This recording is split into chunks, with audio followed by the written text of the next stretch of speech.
Well, I've been starting off every video so far by going over what the hormone situation is.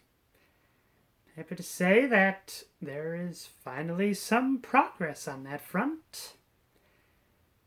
After going through a few more tests, finally got back on a minimal dose of spironolactone combined with the finasteride I'm on. Hopefully it'll get somewhere. I've only really been on it for about maybe 2, 3 weeks tops, but already I can very much feel a difference. It's subtle, but I'm definitely feeling it. And one of the more interesting aspects I've started to notice is since going on this new regiment, I have a very scarily consistent sleep schedule. So, what do I mean by that? Well, when I get up to go to work, I wake up at 6:30. And then on the weekends, I like to try to sleep in to about, say, 7 or maybe 8 o'clock. But even on the weekends, I've been waking up at 6:30 without the assistance of alarm clocks. Still can't necessarily tell if that's a good thing or a bad thing. I do have more time in the morning, and people say a consistent sleep schedule is good, but that's definitely a side effect I would have never guessed. But then again, when I was going through puberty the first time, to my theory, I had a lot of testosterone in my system. I did not sleep. The most amount I would get of sleep per night would maybe be like 4, 5 hours. Some nights even less than that, so I'm just saying that's the average. Other than that, this month has definitely put a few things into perspective. And not in a way most people would think of when it comes to Pride Month. The first thing is June is also Men's Mental Health Month. Too bad it's just being shunted to the background because celebrating such a thing would automatically call you misogynist. And it's just one of those things. Maybe it's because I spent a lot of time in my life as a man that I feel kind of partial to this cause. I've been thinking about this one video that showed up in my recommendations. It said, "Men are dying and nobody cares." It's just the way it is in a lot of societies. The idea that the men have to just take the brunt of everything so us, the women, can be safe and protected. Obviously, that's not the case everywhere, but that's the general narrative that goes around. And this is kind of the thing that annoys me is I would talk to other girls, maybe even cis girls about this, and they're just like, well, why do you care so much? You're not a man anymore. Well, I guess I just kind of think about it as like I escaped a prison camp. And while I'm happy that I am no longer imprisoned in that system anymore, there is still very much a sense of guilt for all those people that are still stuck fighting this battle. This is, of course, not to say that women don't have problems. I mean, women are decisively the pretty ones. As such, we are kind of held up to a very high standard of beauty. We are very much objectified. But the big difference is we have a lot of people fighting for women. Who's fighting for the men? With it being Pride Month, the recommendations I've been getting in my YouTube feed have been adjusted accordingly. And the first video that really struck me, the title said, "How to Survive Pride Month as a Trans Person." And I'm just like, wait, really? I mean, isn't pride kind of our thing as well as people that are gay, lesbian, bisexual, etc.? But then there was another recommendation that was basically saying that there are or lesbians out there that wouldn't see somebody like me as a real woman. And under that logic, it started to make more sense, but still, though, it's just confusing. I think back to a great quote: "United we stand, divided we fall."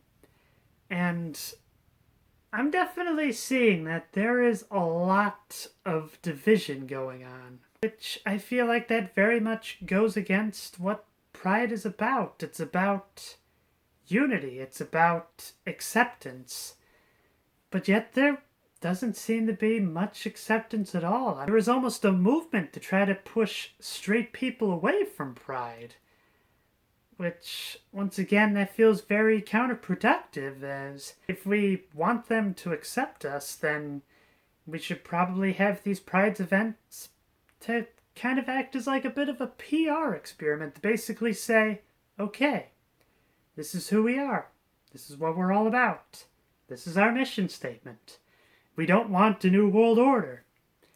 Or at least, I don't. I'm starting to find that I am very much in the minority when it comes to that sort of thing.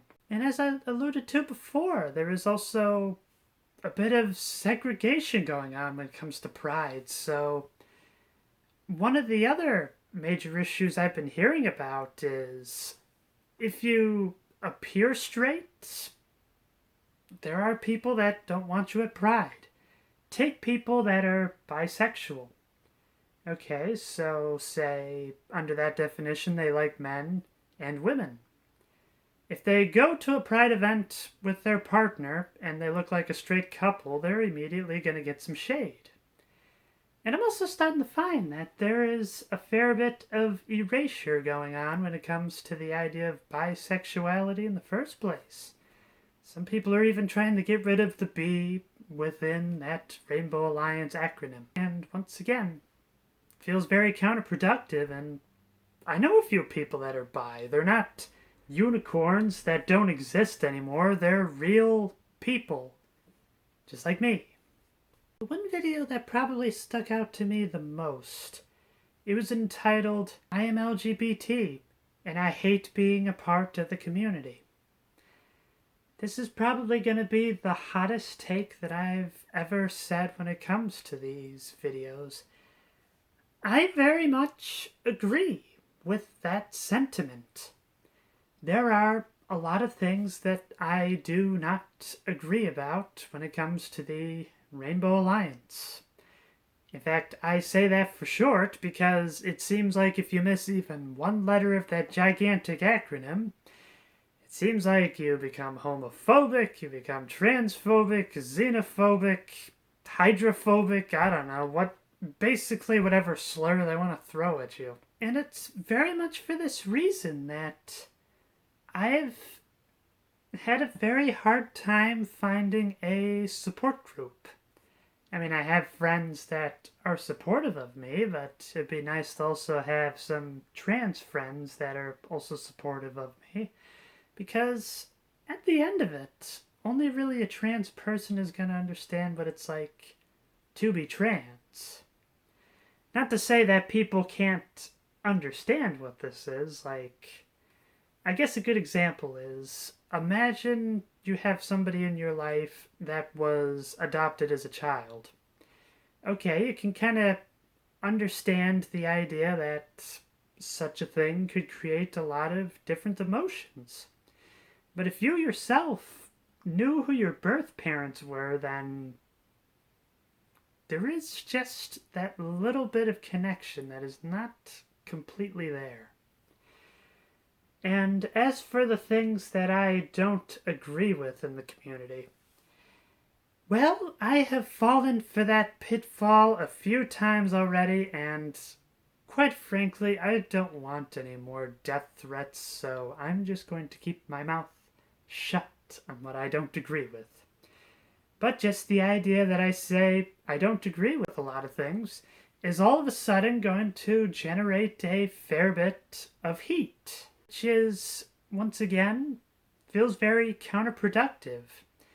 This is a group that has allegedly been ostracized by a lot of people. Seems like they of anybody else would know what it's like to be left out because you're a little different. But yet, they are just as guilty, if not even more so, than the people that are allegedly alienating them. Maybe I'm just a weirdo, but I think there is a lot to be learned from an outside perspective. So, yeah. Not necessarily the perspective that most people would come away from after going through Pride Month. But I figure I would end this update video on something a little more on the lighthearted side. So I'm thinking about going to get another haircut. My hair is started to get very long, and whenever people would ask me what exactly is my goal when it comes to hair length, well, the basic idea is I wanted to do what I like to call the mermaid thing. Like if I wasn't wearing a shirt, I want my hair to be so long that you still wouldn't be able to see my chest. And,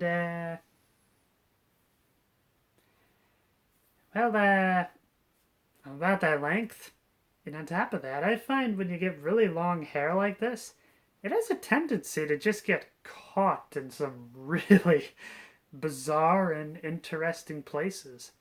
For instance, like if you have a lamp that comes down from the ceiling on a pull chain, this hair has a tendency to get caught in that.